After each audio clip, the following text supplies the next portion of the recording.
कसर के कंगन एक बद्दू के हाथों में 2 ऊँटनियों का काफिला तेजी से यसरब की तरफ रवां दवां था। अब ये बनी मादलज के इलाके कादीद से गुजर रहा था। इन ऊँटियों पर 4 अफराद सवार थे। उनमें एक बुजुर्ग जिसकी दाढ़ी के कुछ बाल सफेद हो चुके थे, बड़ी बेताबी से कभी आगे कभी पीछे देख रहे थे, गोया किसी भी खतरे को भांप कर इसका मुकाबला करने की दायना में थे। ये सुदा अकबर रजी अल्लाह अन्हु थे। इस काफिले के सरबरा इमाम अल-अंबिया, कायनात के इमाम सैयद अल-बशर मोहम्मद रसूल अल्लाह थे। उधर बन्नू मदलज के सरदार सराका बन मालिक अपने घर में अपने हवारियों समेत बैठा गुफ्तगू कर रहा था। अचानक एक शख्स अंदर दाखिल हुआ।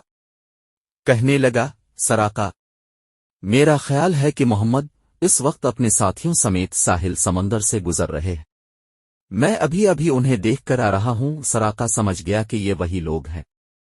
इन दिनों मक्का के इर्द गिर्द तमाम कबाइल और बस्तियों में एक ही मौजू ज़ेर बहस था कि इस काफिले को किस तरह रोका जाए और उन्हें जिंदा या मुर्दा माज अल्लाह करशे मक्का के हवाले किया जाए। इस मज़मूम कार्रवाई के लिए 100 सुर्ख ऊँटों का इनाम मुकर्रर था, और ये इतना बड़ा इनाम था कि उसे हासिल करने के लिए हर शख्स बेकरार था। सराका ने पहलू बदला। इसके ज़हन में यह ख्याल बिजली की तरह कौंध गया कि ये इनाम मुझे मिलना चाहिए। आखिर में इस कबीले का सरदार हूं और यह काफिला मेरे इलाके से गुजर रहा है। मैं इस पर काबू पा सकता हूं, लेकिन अगर कोई शख्स मेरे साथ इस काफिले पर काबू पाने में शरीक होता है तो इनाम तकसीम हो सकता है। इसने एक लम्हे सोचा, फिर इस शख्स को घूरते हुए कहा, तुम्हारा अंदाजा गलत है। भला मोहम्मद यहां से कहां गुजर सकते हैं? ये वो लोग नहीं, बल्कि तुमने किसी और को देखा है जो तुम्हारी नजरों के सामने से गुजरे हैं। काफिले की खबर देने वाला शख्स खिजालत महसूस कर रहा था। उधर सराका ने अपनी लौंडी को तलब किया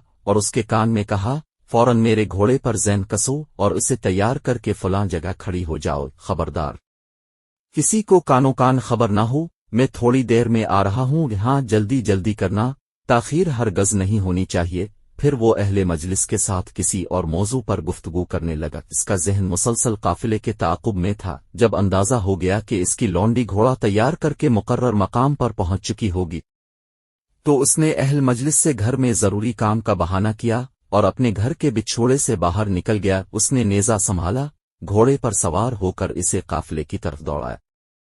घोड़ा पूरी कुव्वत से सरपट दौड़ रहा था। अचानक घोड़ा फिसला और सराका नीचे गिर पड़ा। उसने अलिफाटे कर तरकश की तरफ हाथ बढ़ाया, पांसे के तीर निकाले और ये जानना चाहा कि मैं उन्हें जरर पहुंचा सकूंगा या नहीं। इत्तेफाक की बात के तीर वो निकला जो उसे नापसंद था। फाल बता रही थी कि काफिले का पीछा करना मुनासिब नहीं, मगर 100 ऊँटों का लालच उसे चीन न लेने देता था।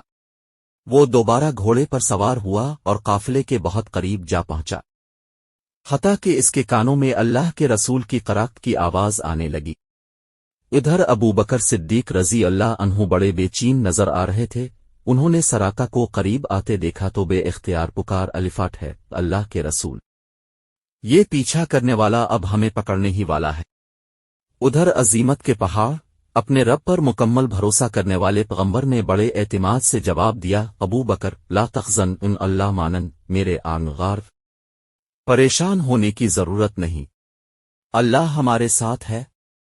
सराका का घोड़ा मुसलसल दौड़ रहा था, बतदरीज करीब हो रहा था।